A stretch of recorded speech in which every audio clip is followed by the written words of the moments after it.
Messieurs, dames, chers followers de Capcom au cœur de l'événement, où que vous puissiez vous situer, nous sommes ici au Cap.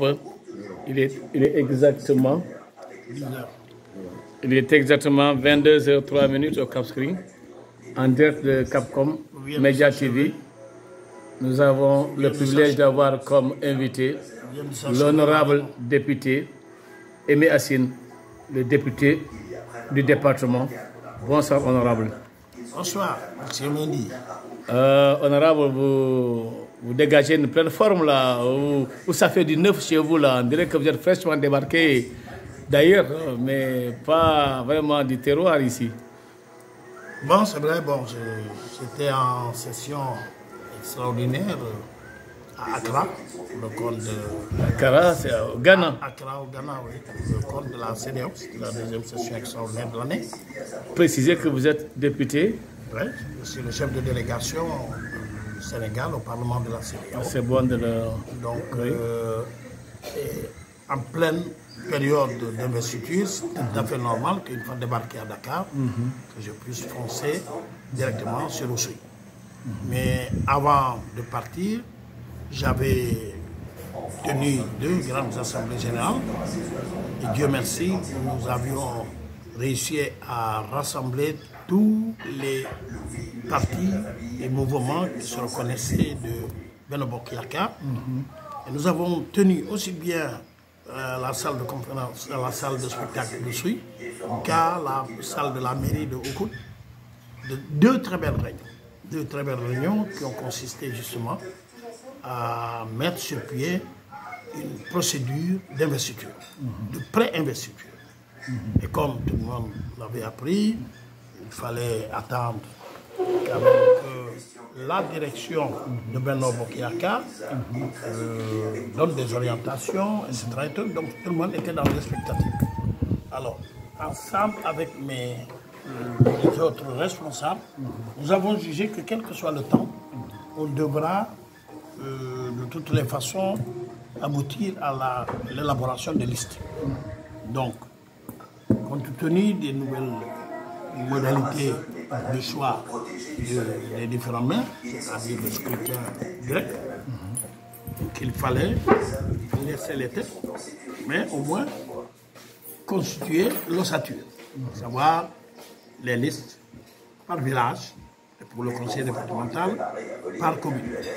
C'est ainsi que la stratégie que nous avons adoptée à l'unanimité était de prendre l'électorat global du département, de diviser par le nombre de sièges, ce qui équivaut à la valeur d'un conseiller. Et puis, après, on prend l'électorat de chaque commune, que l'on divise justement par ce quotient. Ça nous donne la valeur d'un conseiller. Donc, ça nous donne le nombre de conseillers que chaque commune va obtenir. Ce n'est pas à moi de choisir les gens, je demandais à ce que chaque commune maintenant se retire sous la direction de leur coordinateur pour voir comment répartir justement ces conseillers dans leur commune. C'est ainsi que la commune de Djembrin, qui a le plus gros électorat, a eu 15 conseillers, Moulin, je crois 10, suivi de Oukout 7, puis Oussouye et Saint-Ouen. Avec le plus fort reste, on a pu renforcer du droit d'un conseiller pour les communes les plus défavorisées. Cela a été adopté à l'unanimité et en pleine assemblée générale. Pour les villages, dans les communes, c'est la même chose. C'est l'électorat de la commune, divisé par le nombre de sièges. Ça donne la valeur d'un conseiller. Et en prenant justement l'électorat du village, divisé par ce quotient, ça nous donne le nombre de conseillers auxquels le village a droit. Et chaque village se retire pour voir en son sein, de manière libre et indépendante, quels sont les conseillers jusqu'à concurrence de leur quota qu'il faut choisir pour aller représenter ce village au niveau du conseil. La procédure a été jugée non seulement très transparente, mais équitable et juste. Maintenant, quand on arrivera au moment du choix, quand on aura l'orientation de la direction de Benno, on pourra savoir en ce moment-là où placer la position du candidat, comme le souhaitait, et donc compléter la liste avant d'aller déposer. Malheureusement, bon. Là, c'est une théorie, c'était qu'en théorie. Oui. Et qu'est-ce que ça donnait dans la pratique? Oui, dans la pratique, de manière générale, tous les villages ont pu choisir leur conseiller. Toutes les communes ont pu dégager la liste de leurs conseillers pour le conseil départemental, leur candidat. Maintenant, il y a naturellement dans certaines communes où il y a eu quelques problèmes, et particulièrement ici dans la commune de Diembéring, où un camp quelle est la nature de ce problème? Voilà, un camp qui se réclame du candidat Léopold de Cabrousse, Léopold Abba, qui est je crois que c'est le trésorier de la caisse de dépôt et de conciliation, a dit de manière systématique qu'eux, ils ne veulent pas de Tombong comme candidat. L'argument qu'ils ont avancé, c'est que d'abord, il a trop duré là-bas, il fait peut-être 18 ans, d'après ce qu'ils ont dit. Que deuxièmement, ils ne veulent pas de lui parce qu'il est venu rejoindre la mouvance. Eux, ils jugent que c'est par intérêt. Donc, seulement qu'il est venu et que donc il leur avait déjà fait cette déclaration. Je viens pour soutenir le président, mais je ne viens pas pour quoi que ce soit. Et qu'aujourd'hui, ils jugent que celui-là est le malvenu. Ah oui? Oui. Parce que, alors, moi... Malgré, excusez-moi, honorable, il est dit que le président, le chef de l'État himself, a donné, disons, plein feu. En tout cas, il a balisé la voie à tous les maires donc, de l'APR ou de Benno Yakar en exercice pour pouvoir remplir justement pour le mandat suivant. Non. Donc, est-ce qu'ils ne se sont pas inscrits à porte-à-faux justement avec l'orientation présidentielle? Ils ont dit là-bas qu'eux, ils savent que le président a choisi Tombong. Je ne sais pas d'où est-ce qu'ils tirent cette information parce que moi, je ne l'ai pas en tant que responsable. Mais le pacte dit que le président a donné priorité quand même aux maires exerçants de la mouvance présidentielle. Ce qui a été dit dans la presse n'engage que les auteurs de l'article. Parce que moi, Mendy, je suis suffisamment responsable et je crois que si je me respecte, je n'ai pas de souci à me faire à interpréter des articles de presse. J'ai demandé, je me suis référé au niveau de ceux qui ont en charge les élections, qui m'ont dit ce qu'ils m'ont dit. Donc, si le président émet un vœu, ce n'est pas la même chose qu'une directive. Parce que je considère qu'en tant que responsable, si le président veut que je clignote à droite, il va me dire clignote à droite. S'il me dit va à gauche, je vais aller à gauche. Je suis un talibé. Moi, je suis un talibé. Je me reconnais comme un talibé du président de la République. Tant qu'on sera dans le parti. En tout cas, c'était la grosse information de la semaine, non? Ça, c'est la presse. Le mandat donné à tous les anciens, tous les maires sortants de la mouvance présidentielle. Ce n'est pas du tic-tac. Parce que quand on dit, allez voir, pour les maires qui ont bien travaillé, le souhait serait qu'on le conduise. Mais ça, c'est automatique. Les populations ne vont pas sortir leur maire qui a bien travaillé. Mais maintenant, quel est le baromètre que nous avons pour nous dire que, ou que le président a, pour nous dire que tel maire a bien travaillé et que tel autre n'a pas bien travaillé? Mais je crois que ce sont des élections locales et je suis de ceux qui pensent que le président doit pouvoir nous laisser d'abord choisir. Si maintenant, à un moment ou un autre, on bute, on se réfère à lui en tant que responsable, parce qu'il y a quand même aussi une discipline de parti qui fait de lui le chef de parti.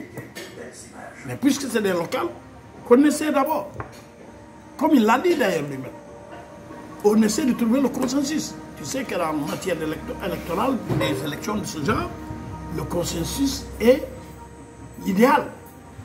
Maintenant, si on ne trouve pas de consensus, on peut procéder à des votes, puisqu'on aura déjà la liste des conseillers, où on rencontre, on fait le PV, on rencontre, et le président prend ses responsabilités. Nous avons vu que dans certaines localités, il a nommé des gens, il a proposé des gens. Pourquoi pas pour tout le monde? Et que s'il veut remettre les maires, qu'il le dit de manière explicite, je vous demande de remettre tous les maires. Ce n'est pas un maire qui va m'opposer à ça. Nous prenons nos responsabilités. Donc, devant la situation de rejet du camp de Tombo, en tant que responsable, je suis obligé de procéder à des négociations. Tu vois quel est le fait? Je viens de sortir de la rencontre. Depuis 18 h, on était ensemble. À Cabrousse? À Cabrousse. J'ai convoqué les principaux responsables. Pour la plupart, ce sont des grands responsables. Et l'inspecteur Léopold Abba était présent? Il avait pris part à cette rencontre? Non, Léopold n'était pas là. Mais il a été représenté par ses plénipotentiaires. Ce n'était pas nécessaire qu'il soit là. Ah oui. Moi, j'ai dit, je parle à son camp, parce que la plupart, c'est les responsables de la PR. Il y avait quelques-uns du PS, des trucs, etc. et tout. Maintenant, pour être honnête avec moi-même, j'ai dit à Tombo, puisqu'il y a la situation, laisse-moi discuter avec ces gens, parce qu'il m'a dit qu'il a lui aussi réunion demain avec son camp. Laisse-les, parce que moi, mon rôle, c'est de faire en sorte que les gens se retrouvent, pour qu'à l'arrivée, on puisse avoir une liste et gagner paisiblement. Mais monsieur m'a dit, moi, j'ai choisi de ne pas être candidat, parce que je me suis dit, on a fait de moi le député du département. Machallah, je rends grâce à Dieu. Ce sont les gens qui m'ont soutenu. Madame Nek, dans le bureau de l'Assemblée, jusqu'au moment où je suis aujourd'hui le chef de délégation au niveau de la CEDEAO.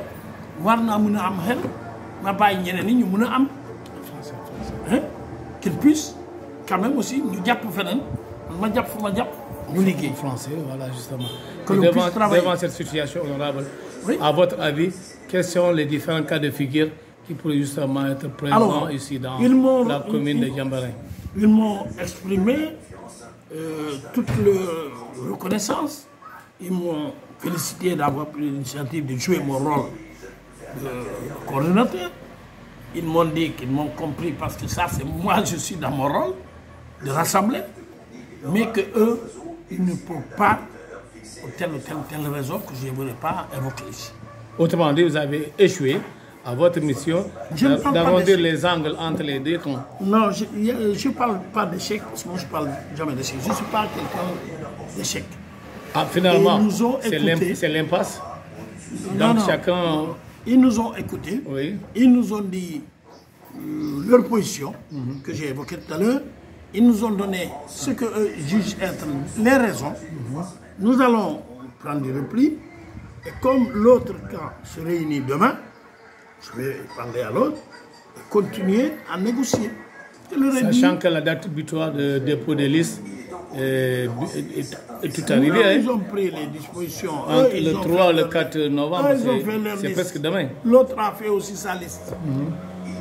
S'ils veulent s'entendre, on peut trouver un terrain d'entente. Parce que si moi, on me donne aujourd'hui les deux listes, je prends quelques personnes d'un camp et quelques personnes de l'autre camp, où nous n'arrêtons pas de discuter sérieusement, on peut arriver en 2014. C'était le cas à Molop. Mais on a trouvé une formule pour avoir une seule liste et on a gagné. Mais là, malheureusement... Mais honorable départemental, à votre avis, c'est réellement le motif qui doit quand même sous-tendre la démarche de tout le monde et non, au-delà de l'unité, la victoire de la majorité présidentielle au soir donc du 23 janvier prochain. À votre avis, parce que vous êtes à un niveau qui vous permet justement de juger et de juger quand même tout le monde. Pensez-vous que la victoire viendrait de quel camp, logiquement? Je leur ai dit, j'ai été très clair. Je leur ai dit que ma conviction est que si vous êtes unis, vous gagnez sans aucun problème. Mais je ne suis pas sûr que l'un ou l'autre des deux camps dispersés, que vous gagnez. Et c'est pourquoi je vous incite à un renoncement, à un esprit de dépassement pour que vous puissiez vous unir et assurer la victoire. Mais si vous refusez, vous restez campé dans vos positions, j'ai bien peur qu'à l'arrivée, vous ayez des regrets. Je ne suis pas de cette commune, mais c'est la principale commune en termes de démographie et du poumon économique de la commune. Donc si Diembéring est bon, c'est bon pour tout le monde. C'est la raison pour laquelle je suis là. Et je suis là aussi parce que, en tant que responsable, je dois vous inciter à l'unité, vous faire appel à votre conscience, faire appel à votre degré de responsabilité pour que nous puissions faire ce dépassement qui doit nous permettre de gagner. Malheureusement, vous parlez d'échec, moi je parle pas d'échec. Un dépassement qui doit positionner un leader gagnant. Donc dans cette situation, à votre avis, qui pourrait quand même porter justement cette unité? Mais si on arrive à un moment où on ne peut pas, il n'y a personne pour trancher. Mais on peut réunir les conseillers et faire recours à l'ancien système, demander aux conseillers de voter. Ah ouais? C'est la solution qui peut départager. Là, au moins, on saura qu'on a un candidat. Les préliminaires, en quelque sorte. Des primaires. Des primaires, voilà. N'est-ce pas? Primaires, oui. Alors, parce que moi, je ne suis pas habilité à dire, je ne suis pas un spécialiste des sondages pour dire que c'est avec tel qu'on va gagner ou c'est avec tel autre qu'on va gagner. Tu comprends? Je n'ai pas de pensant a priori. Je ne dois pas l'avoir. Je dis, il faut qu'on arrive à avoir... On va continuer à discuter, il reste encore quelque chose. Mais le temps ne joue pas à votre faveur, hein? Je l'ai dit que la date butoir est déjà là. Je suis d'accord avec vous, monsieur. Et quel est le sentiment qui vous habite au sortir de cette rencontre? Ça va, c'est-à-dire... La montagne a accouché d'une souris. J'étais un peu déçu, mais ce qui me réconforte, c'est la franchise avec laquelle on s'est parlé. Parce que moi aussi, je leur ai dit que demain, si la situation se passe comme ceci, comme cela, on n'aura que des regrets, nous tous. D'accord. Et je ne voulais pas qu'on y arrive. Et là, c'est la commune de Djambarin, c'est normal, qui polarise beaucoup d'enjeux, mais elle n'est pas l'unique au niveau du département. Et quand parlez-vous de la commune de Souy, maintenant, la commune départementale de Souy, là-bas aussi, comment se dessine un peu au niveau départemental, ce n'est pas un problème parce que les gens vont faire venir leur liste, on met la grille par ordre, Djambarin, Moulombe, etc. Et puis on prend, je leur ai demandé de classer leur choix par ordre de préférence. Je parle de la commune de Souy. La commune de Souy, on a aujourd'hui deux grands prétendants. C'est le maire Sota Edouard et M. Edouard Lambal. Et Philippe Diédiou, dit Philippe qui était le censeur du lycée et qui est actuellement le proviseur du lycée d'Ignatia. Alors, c'est deux fils du terroir, d'un camp, donc eux aussi, il y a cet enjeu. Il faudrait qu'ils puissent s'entendre s'ils veulent gagner. Parce que de l'autre côté, avec Ousmane, qui n'est pas un petit candidat, Ousmane, l'allié de Ousmane Sonko, voilà, les deux homonymes. Yon Askanmi, je ne sais même plus. Oui, c'est avec Sonko. Voilà. Non, c'est un allié de Sonko, de Halifa, de Yon Askanmi. Il va sur quelle bannière dans cette coalition, je ne sais pas. Je l'ai vu avec Sonko en poster. C'est possible. Voilà, c'est ça.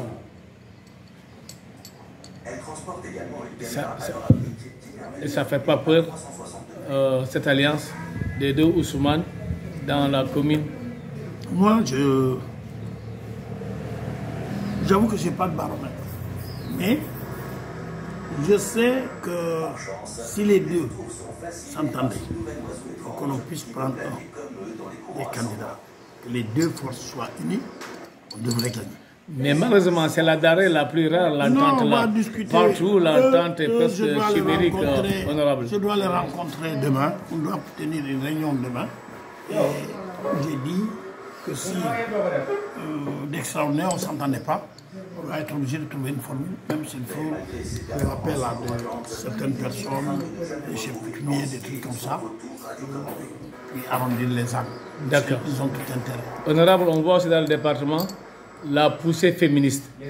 De plus en plus, les femmes du département réclament donc d'être aux commandes politiques. Oui, il n'y a pas que les femmes du département, c'est les femmes de manière générale dans le monde. Elles considèrent qu'elles ont des droits et qu'il faut les vaquer. C'est la bonne guerre, c'est normal. Mais moi, ce que je ne veux pas, c'est considérer que c'est une lutte qui doit être réservée aux femmes. Elles sont majoritaires de par le nom, mais elles sont combien? Parce que ce combat de genre est plutôt perçu comme un combat d'intellectuels, de femmes intellectuelles. La mentalité, elle est encore ce qu'elle est. Moi, j'étais le président de la commission santé, action sociale, etc. et tout. Et j'ai travaillé longuement avec les féministes, les mouvements féministes. L'AGS, l'association des jeunes femmes, des juristes féminins, etc. J'ai travaillé sur les mutilations génitales, j'ai travaillé sur beaucoup de choses pendant pratiquement 2 ans. Donc c'est un domaine que je connais bien. J'ai voyagé, je suis allé partout.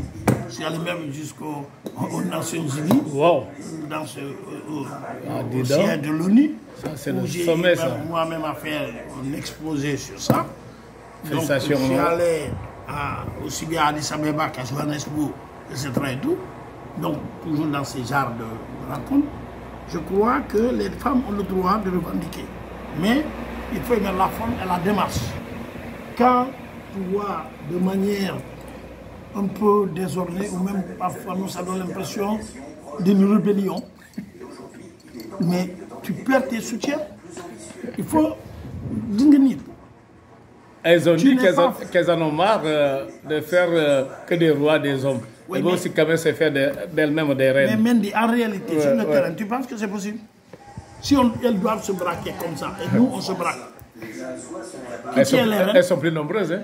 Elles sont plus nombreuses, mais toi par exemple, quand on va les déposer les listes, qui va les déposer les listes? Si moi je prends la nuit là, pour refaire les listes et m'abouiller, et aller déposer. Et pourquoi pas elle aussi? Elles peuvent quand même se livrer à ce jeu. Après, qui va les déposer? Il n'y a qu'une seule personne qui va les déposer. Ah oui? Mais le mandataire, il n'y aura qu'un seul mandataire pour toute la commune. Elle peut pas être mandataire aussi? Si je les choisis. Ah d'accord. C'est moi quand même le... Qu'est-ce qui t'empêchait de les choisir? Pardon? Qu'est-ce qui t'empêchait de choisir une femme? Non, je ne l'exclus pas. Moi, je ne dirais pas que je suis féministe. Mais je reconnais aux femmes leurs droits. Elles ont le droit de s'organiser et de revendiquer. Mais je t'ai dit encore une fois que ce n'est pas en pensant qu'elles vont faire de la force, du forcing, que ça va marcher. Parce qu'elles ont besoin des hommes pour les soutenir dans leur combat. Moi, je t'ai dit ici que j'ai beaucoup travaillé par rapport à ça. Je ne suis pas une femme. D'accord. Mais j'ai eu à défendre la cause des femmes. On les mais quand même, tu reconnais la légitimité de leurs revendications. Et puis après, bien, on nous dit, bon, on veut faire ceci, il faut qu'on pense à nous, on a besoin de ceci, et ainsi de suite. On va discuter de manière très logique. C'est quand même nos sœurs. Honorable, vous êtes donc vous êtes départemental, mais vous êtes national, hein, il faut le dire. Oui. Député CEDEAO, je pense que vous êtes une tour qui vous permet de tout voir, surtout ce qui concerne le pays. L'actualité, c'est le groupe de presse, de médias, dont on pense qu'il est victime de l'acharnement des pouvoirs publics, parce que c'est un groupe de presse avec une ligne éditorialiste très indépendante, peut-être qui dérange un peu l'État. C'est qu'il a valu quand même, c'est qu'elle est en train de vivre ces moments difficiles. Vous avez le droit, vous êtes dans la presse, vous avez peut-être plus d'informations que moi, mais moi je ne commente pas des articles de presse. Mais je vais te dire ce sont des faits, hein, honorables. Ce ne sont pas que des articles de presse. Ça, c'est vous qui en avez les preuves. Parce que interpeller une entreprise, une société quelconque, sur des faits d'impôts non payés, je crois que c'est la chose la plus normale. C'est comme ça, non? C'est une chose normale. Je me souviens, il y a eu un moment où on a dit que les députés ne payaient pas d'impôts. Est-ce que vous payez même Est-ce que vous payez les impôts pour les députés? Non, c'est des indemnités que nous avons. C'est des indemnités qui s'évaluent à combien de millions, tout ça là? Tu veux que je dise ici? Des indemnités qui valent mieux que tous les salaires des fonctionnaires, là, vous dites indemnités. C'est plus que des salaires, ça. Qu'est-ce que tu appelles plus que salaire? Le député, il a combien? Ce n'est pas un secret. Un Combien? député, il a 1,3 million. Wow! 1,3 million. Comme les Sénégalais touchent 300 000 francs de salaire. Mais combien de personnes partagent au même titre que nous? Partagent comment? Mais ce salaire-là, moi je viens aujourd'hui, tu me dis, tu as ton ordonnance. Demain c'est le Ngente, tu dis, désolé, je suis ton militant. Je ne peux pas te dire, je te dis. Tu le constates toi-même. Quand je suis entré ici, là, tout à l'heure, qu'est-ce que tu m'as dit? Oh, ça m'a fait mal. Oh là là, ça... rigolade. Non, Je comptais beaucoup. Mais la réalité, on vous connaît. C'est pas ça qui fait vivre les populations. Au contraire. Voilà, vous n'êtes pas ministre de l'Action sociale, pas du tout. Moi-même. Vous n'êtes pas de la Caritas, si vous voulez, député. Malheureusement, c'est ce qu'on nous compte. C'est l'étiquette là qu'on nous compte. Caritas. Ils te disent, ouais, c'est nous qui t'avons élu, comme si on t'avait envoyé pour aller chercher au salaire et venir partager. Je dis, c'est normal. Parce que bon, t'en es ça, moi, quand j'étais même professeur... Mais revenons-en au groupe de médias. Revenons-en au groupe de médias. Même quand j'étais professeur... Comment expliquez-vous justement cet acharnement contre Bougane Gueye? Mon salaire de professeur, je le partageais, tout comme aujourd'hui, je partage aussi mon salaire. Même les vendeurs de chefs partagent le revenu. Hein. Ce n'est pas juste l'apanage des parlementaires, pas du tout. Toi, aujourd'hui, toi et moi, si on sort ici, s'ils veulent demander une aide, la logique voudrait qu'on s'adresse à moi. Logiquement. Je suis d'accord. Voilà, pourquoi? Logiquement. Donc c'est logique aussi qu'on puisse me payer mieux que toi. Vous ne payez même pas des factures d'eau, d'électricité, de téléphone, qui paye les factures de carburant. Non, quand même, vous êtes les enfants gâtés de la République en fin de compte. Ça, bref, voilà, mais revenez un peu sur le cadre des médias. Le cadre des médias, oui. Tout ce que je peux savoir, c'est par rapport à ce que j'ai lu par-ci par-là. Si c'est des problèmes d'impôts, je considère que toute entreprise doit payer ses impôts. C'est la meilleure garde pour ne pas être emmerdé. Maintenant, ce que vous dites que c'est un acharnement politique, moi je ne peux pas aborder dans ce truc parce que je n'en ai pas les éléments. Tu comprends? Donc, tu me connais bien. Je ne parle pas de ce que je ne connais pas. Je ne peux pas dire que Bougane, parce qu'il a fait une tournée, parce qu'il devient un potentiel candidat, il faut le truc. Il faut que les gens arrêtent de réfléchir dans ce sens. Que quand Mendy veut être candidat, c'est à Mendy d'avoir un comportement.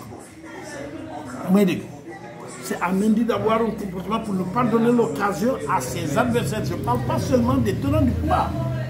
Il y a d'autres qui sont dans l'opposition, qui ne souhaitent que tu commettes la plus grosse bêtise pour que tu aies des ennuis et que tu ne participes pas.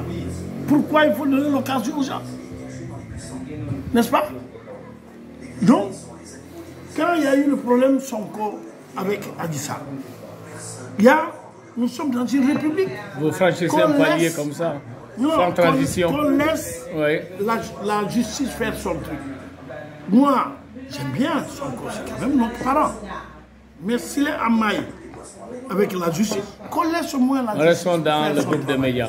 Ne franchissons pas le Rubicon. Ce que j'avais à répondre par rapport au groupe des médias, je te l'ai dit, j'ai dit que je ne peux pas entrer dans le fond du dossier parce que je ne sais pas.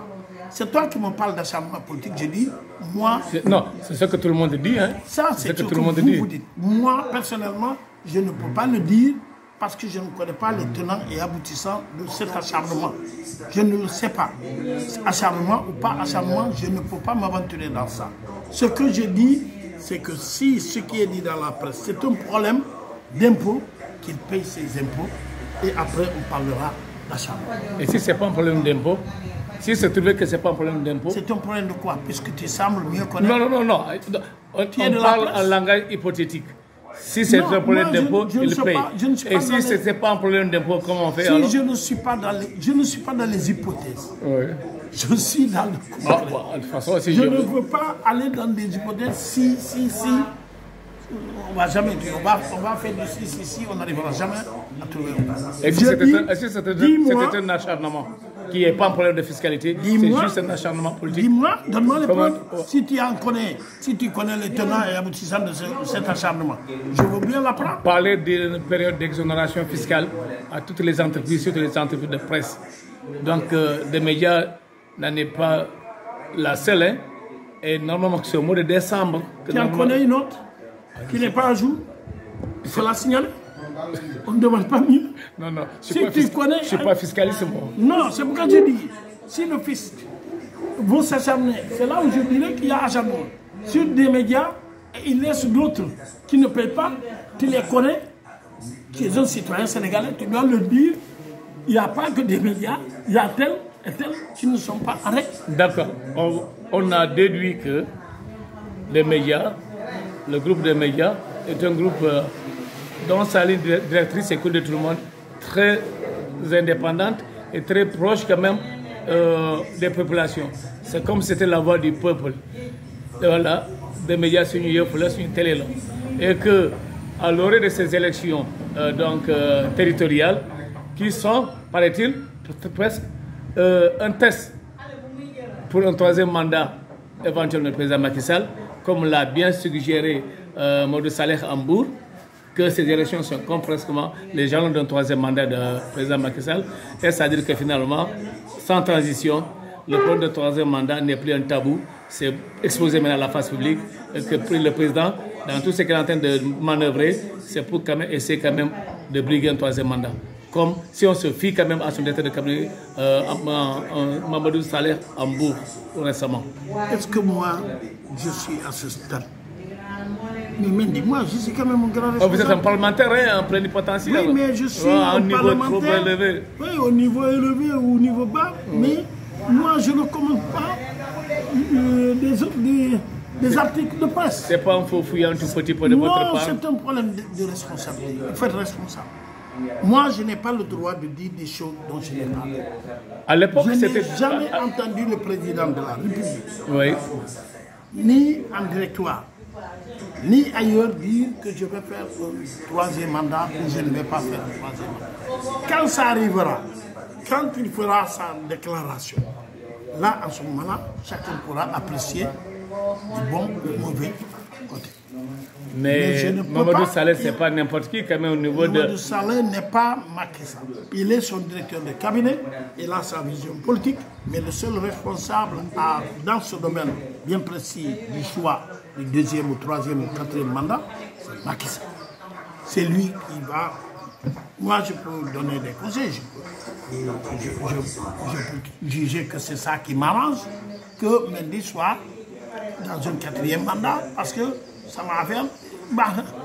Mais si toi, tu évalues, tu peux savoir si c'est bon ou si ce n'est pas bon. Attendons qu'on y arrive.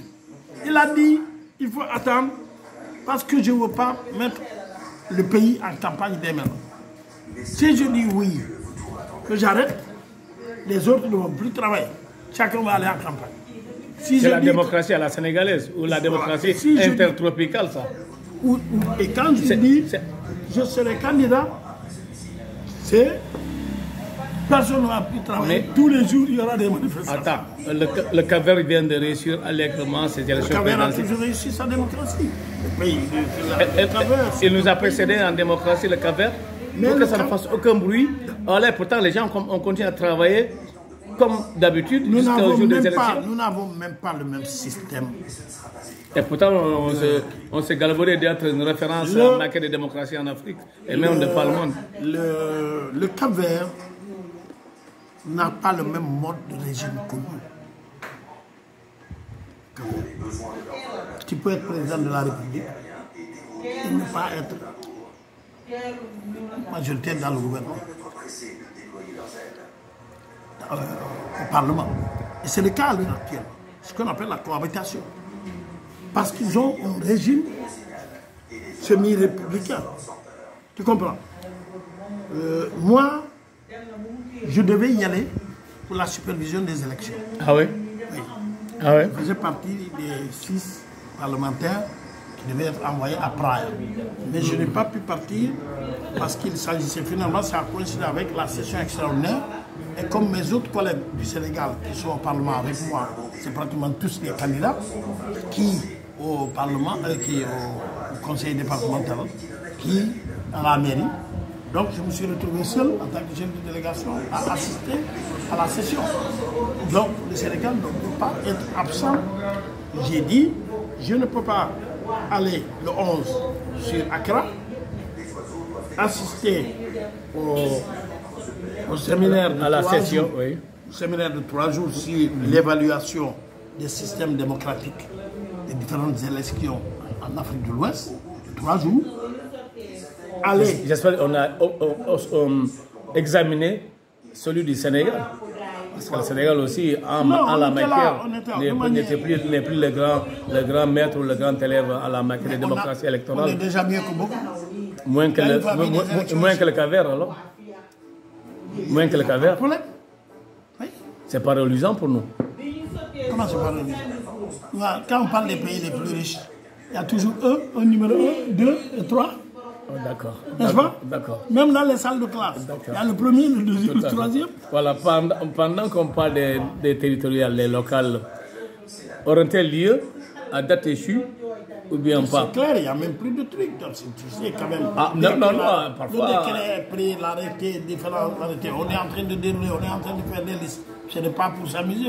Et pourquoi les d'autres voix s'élèvent pour dire que non, il n'y aura pas d'élection? Ça, c'est eux qui racontent ce qu'ils veulent. Et peut-être tu es convaincu que les élections auront lieu le 23. C'est aussi une des voix des journalistes qui en parlent comme ça aussi. Hein? Peut-être beaucoup plus proche du monde du pouvoir. Vous, les journalistes, vous êtes ce que vous êtes. Comment? Vous êtes ce que vous êtes. Vous vendez des articles. C'est normal que vous entreteniez vos journaux. J'ai pas de journal, moi. Tu as ton journal à ta façon. Voilà, il faut que ça désaltère un tout petit peu. Honorable député Emiacine, donc député à l'hémicycle. Non, ça me fait plaisir parce que ça me permet d'échanger un peu. Tu sais, c'est toujours bien de discuter. Vous pouvez quand même parler un tout petit peu de la commune voisine de Ziguinchor. Là-bas, on peut un petit commentaire là-dessus par rapport aux investitures. Non, j'ai appris, comme toi, tout à l'heure, comme tu aimes bien les points de presse, j'ai appris tout à l'heure que le président aurait suggéré, ou même peut-être décidé, que Benoît soit le candidat à la mairie de Ziguinchor pour Benno Bokk Yakaar. Ce n'est plus Ablaye Baldé? Avec Seydou. Oh! Non, on ne peut pas dire que ce n'est plus Ablaye Baldé. Ablaye Baldé était le maire. Mais jusque-là, personne n'avait été désigné. Bon, c'est vrai que beaucoup ont pensé que ça pouvait être Baldé, ça pouvait être Boubacar, comme ça pouvait être Benoît. Aujourd'hui, au moins, c'est clair. Ça dirait, je fais qu'un lien à ma source que le président Arnaud Benoît pour la mairie et Seydou, le président du Carrefour, pour le conseil départemental. Alors, je suppose. Seydou, départemental. Seydou. Donc Seydou a été propulsé par la Coupe du Sénégal que le Carrefour a remporté. Et séance tenante, je t'ai reçu quand même au palais. Voilà, donc ça a été donc. C'était un raccourci. Donc, est-ce que les deux sont liés? Il n'y a pas de problème. Mais ça confirme un peu ce que les supputations d'avant cette audience nocturne au palais, juste après donc avoir remporté la Coupe du Sénégal. Comme c'était pas allé concocter ce plan de. C'était le Casa Sport. Ouais. Le président a toujours eu un regard sur le Casa Sport parce que compte tenu de sa position excentrée, il est conscient des difficultés que cette équipe traverse pour aller rejoindre les autres équipes et compétir et arriver en plus de ça à faire de telles bonnes performances. Travailler dans les conditions du Casa Sport, prendre la Coupe du Sénégal, ce n'est pas donné à n'importe quel club. Et le président a toujours cherché à les accompagner. Il leur avait donné un bus, de l'argent, des trucs comme ça, parce qu'il sait qu'ils sont dans une situation assez particulière. Et c'est important. Quand tu vois que les autres équipes des autres régions ne réagissent pas, ne bougent pas, c'est parce que simplement eux-mêmes ils sont conscients que ce n'est pas un favoritisme a priori, mais c'est toujours dans la recherche de l'équité. D'accord. Mais il n'y avait pas eu de tractation politique pour positionner président Seydou Sané. Mais quand on est dans la scène de politique, il y a toujours des tractations. Si donc il y a la possibilité de faire les couloirs pour être le maire de Djembélé, tu vas le faire. Non, je laisse la place à la personne la plus indiquée. C'est laquelle? C'est qui la personne la plus indiquée? Celle-là qui est toujours là. Ah, d'accord. Voilà, qui soit inamovible. Il nous apporte tous les biens qu'il faut. Donc ton choix, c'est la continuité. Voilà, c'est ça, la continuité. Voilà, c'est ça. Moi, j'ai pas de. Voilà. J'ai dit que je ne suis pas candidat. Ça assure la stabilité. J'ai dit que je n'ai pas de candidat. Ouais. Et donc, en tant que coordinateur départemental, j'essaie Et je crois que pour le moment, ça va. J'essaie d'être neutre, de laisser les gens choisir librement. Le mot de la fin, honorable. Voilà. Diamant, je remercie, saluer toutes les populations du département et de la région nationale. Me réjouir des comportements de manière globale. Parce que ailleurs, c'est des injures, c'est des bagarres, etc. Ça avait déjà commencé à Ziguinchor, hein? Un peu partout. Mais nous... Notamment à Ziguinchor. Oui, mais nous, au moins, on a cette philosophie tranquille qui fait que de toute ma carrière politique, je n'ai pas assisté, même dans les invectives, en pleine campagne, etc. Et tout. Mais on a des limites. Et ça, j'exhorte les acteurs politiques à continuer à aller dans ce sens. Que demain, que M. Mendy et moi qui n'avons pas choisi le même candidat, que quand Mendy va gagner, qu'on jubile ensemble, qu'on m'amène au restaurant, n'est-ce pas? Alors, parce que la vie continue. Surtout pour des locales, je ne pense pas que quelqu'un va venir d'ailleurs pour venir s'accaparer d'un poste ici. Ce sont des fils du terroir. Les élections ne sont plus des élections nationales. Ce sont des élections locales. Nous de nous. C'est Mendy contre Aimé. N'est-ce pas? C'est possible que Mendy gagnerait sur Aimé? Oui, si Mendy gagne. Il est au fils du terroir. C'est pas mauvais. J'irai retravailler pour les élections prochaines.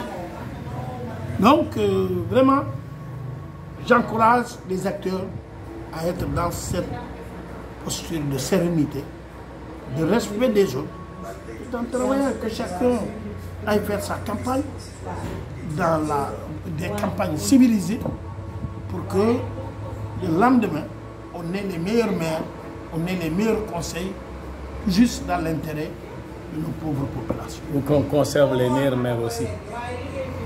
Je ne suis pas dans la continuité ou dans la conservation ou dans le rejet.